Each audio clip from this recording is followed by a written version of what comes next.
Hey, how's it going? It's Jared from Marigold Library System. For today's program, we're going to be making DIY lava lamps.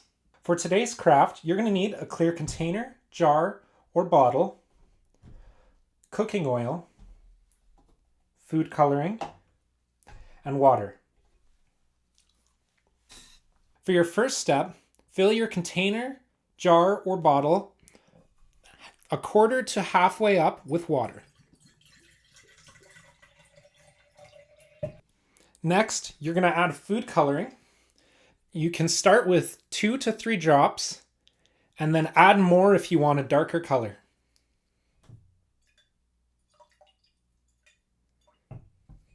Next, you're going to fill up the rest with cooking oil.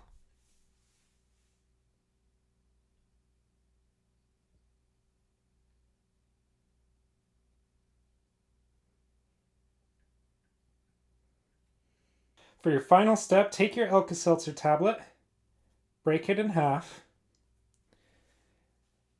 and drop it into the center of your container.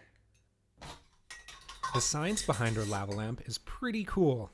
The water is heavier and denser than the oil, so it sinks and sits at the bottom of our jar. Water and oil don't mix because of polarity. Water has positively charged hydrogen atoms and a negatively charged oxygen atom. This is a lot like magnets, which all have north and south poles. And just like how magnets are attracted to each other because of their north and south poles, so are water's positive and negative atoms. What this means is that different molecules of water will be attracted to each other and stick together.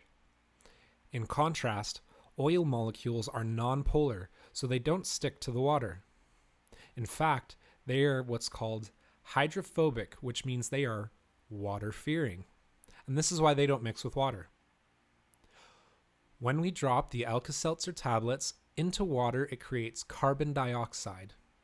The carbon dioxide sticks to the water molecules, which combined become lighter than oil, so they float up to the top. Once at the top, the gas escapes into the air and the water sinks back down because it's heavier than oil. And that is how this science experiment works. If you liked the video, make sure to subscribe and check out marigoldprograms.ca for more programs, challenges, and activities. Thanks for watching, and I'll see you in the next one.